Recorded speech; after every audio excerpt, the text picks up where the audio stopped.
పరిస్థితులు మళ్ళా తిరిగి మళ్ళా జరగకుండా ఉండడానికి, రెండోది గత 30 సంవత్సరాలుగా పెళ్లి మండపం దగ్గర ఉన్న మన బ్యాచీని కరోనా కరోనా పరిస్థితుల్లో బ్రిడ్జి దగ్గరికి పంపించడం జరిగింది. ఇప్పుడు బ్రిడ్జి దగ్గర నుంచి కూడా మీరు ఇక్కడ ఉండడానికి అర్హత లేదు అని ఇక్కడి నుంచి పంపిస్తున్నారు. అంటే కూలి పనులు చేసుకునే మనము, డైలీ లేబర్లుగా బతికే మనము సమాజంలో ఎక్కడ నిల్చోడానికి మనకు అర్హత లేదా? ఒక భవన నిర్మాణ కార్మికుడిగా గుర్తింపు లేదా? ఈరోజు మనం బిల్డింగ్లు కడుతున్నాం, మనం పని చేస్తున్నాం, కట్టించుకునే ఎదుటి మనిషి ఏం చేస్తున్నాడు? కట్టించుకున్నంత వరకే నీ గురించి ఆలోచిస్తున్నాడు. ఆ తర్వాత అదే భవన నిర్మాణంలో నీకు ఏదైనా ప్రమాదం జరిగితే ఎవరు నీకు రెస్పాన్సిబిలిటీ ఇస్తున్నారు? నీ పక్కన వచ్చిన స్నేహితులైనా ఈగలడా? చెప్పండి. నేను అడిగిన దాంట్లో తప్పేమన్నా ఉంటే మీరు క్షమించాలి. అలాంటి గుర్తింపు మనకు కావాలి. సమాజంలో మనం చదువుకున్న వాళ్ళు ఉన్నాం, చదువు లేని వాళ్ళు ఉన్నాం, కానీ మనం చేసే పనికి భద్రత అనేది ఒకటి ఉండాలి. ఈ భద్రత కోసం మనం ఏమన్నా పర్యవేక్షిస్తున్నావా, పాటుపడుతున్నావా? ఇంతవరకు లేదు. ఇలాంటివి మనకు మళ్ళా తిరిగి రాకుండా గవర్నమెంట్ సపోర్ట్తో కావచ్చు, లేదంటే మన కత్తి రవి గారి ఆధ్వర్యంతో కావచ్చు, మనకంటూ ఒక గుర్తింపు కావాలి. మేము పోరాడాం, గత 3 ఏళ్ళుగా మేము కూడా పోరాడుతూ ఉన్నాం.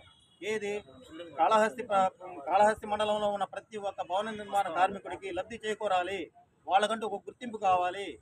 అలాగే ఆటో యూనియన్ వాళ్ళందరికీ వాళ్ళకి ఇచ్చినంత గుర్తింపు ఈరోజు భవన నిర్మాణ కార్మిక రంగంలో ఎవరికి ఉంది? ఎవరికి ఉంది? ఒక్కరికైనా ఉంది అర్హత?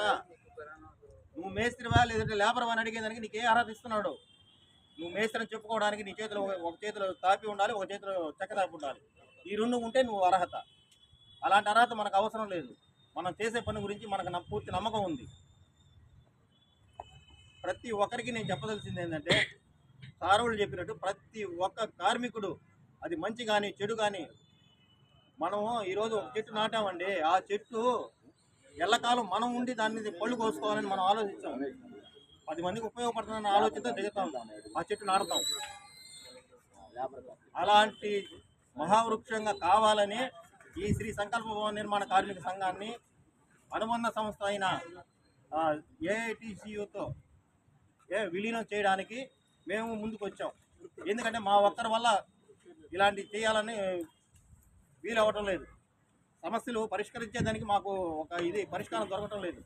కానీ ఇప్పుడు సారగారు వాళ్ళ ఆధ్వర్యంతో మేము రేపు మనకు ఎలాంటి సమస్యలు వచ్చినా మన తరపున, మన సంఘం తరపున అండగా నిలబడి వాళ్ళందరూ పోరాడతారు. మనకంటూ ఒక గుర్తింపు అనేది తీసుకొస్తారు.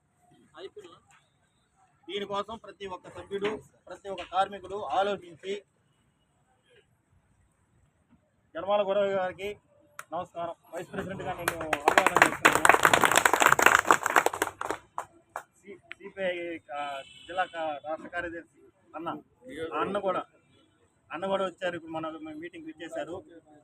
ఇప్పుడు మన సమస్యలు ఏందో, మన సమస్యల గురించి పూర్తి క్షుణ్ణంగా ఏందో పెద్దలు వివరిస్తారు.